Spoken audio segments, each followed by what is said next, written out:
La science a toujours su apporter des réponses depuis la nuit des temps à toutes nos questions. Mais quand ça concerne la Syrie, ça devient un peu plus compliqué. En effet, chaque attaque chimique en Syrie est automatiquement imputée au gouvernement du pays. Le gouvernement syrien a effectué des attaques au moyen d'armes chimiques contre son propre peuple. Il est fort probable que le régime a été responsable de l'attaque au gaz sarin contre Khan Sheikhoun. Bachar al-Assad a de nouveau violé le cessez-le-feu et les violences ont été commises par ses forces armées contre les civils.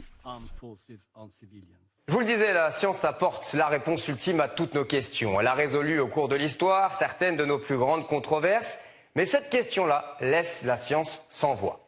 Science and Global Security, revue scientifique éditée à l'université de Princeton, a ainsi décidé de ne pas publier une étude qui remettait en question la version officielle des événements selon laquelle le gouvernement d'Al-Assad avait été responsable de l'attaque contre Khan Sheikhoun en 2017. Tout s'est passé de cette façon.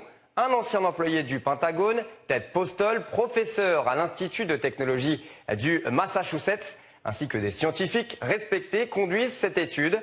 Tulsi Gabbard, candidate à la présidentielle des États-Unis, en fait mention sur le site web de sa campagne.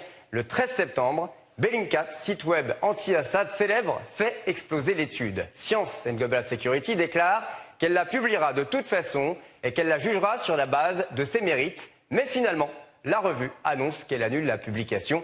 En voici la raison officielle.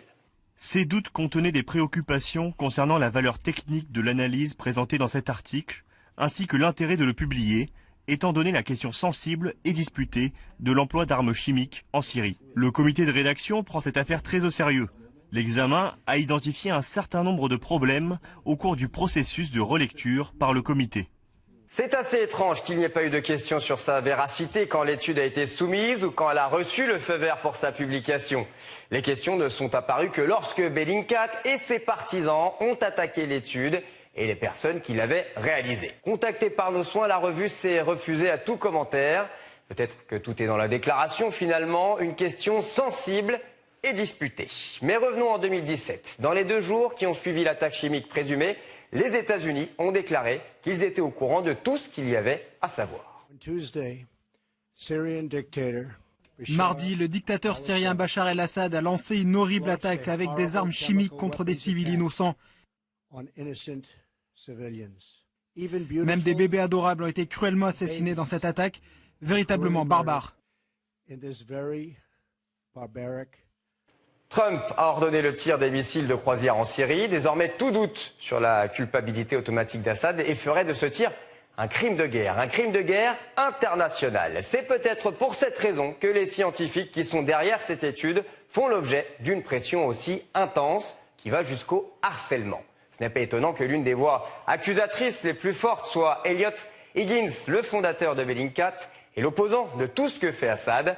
Son site web, qu'il qualifie de magasin d'investigation, a reçu le financement des structures contrôlées par le gouvernement américain. Monsieur Higgins est aussi un partisan féroce de la politique officielle du Pentagone.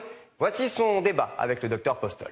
Eh bien, évidemment, les opposants ne sont pas d'accord avec vous. Est-ce qu'ils mentent? Sont-ils idiots? Je pense qu'il faut analyser les données techniques dans mon étude au lieu de dire des bêtises. J'ai montré qu'aucune des preuves médico-légales ne correspond aux résultats obtenus. Vous n'avez qu'à prouver que ce que je dis est techniquement inexact. J'ai pris vos recherches sur l'examine. Je les ai données à quelqu'un. Il m'a dit qu'en 40 années d'expérience comme expert en chimie, je ne suis pas intéressé par les autres personnes qui, selon vous, sont des experts. Je veux savoir pourquoi la science n'a pas sa place. Alors ce débat, vous pouvez le retrouver entièrement sur le compte YouTube du docteur Postol, mais vous l'aurez compris, son étude n'apparaîtra pas avant longtemps dans Science and Global Security. Clairement, aujourd'hui, on dit à la science de se taire lorsqu'elle exprime quelque chose de très gênant.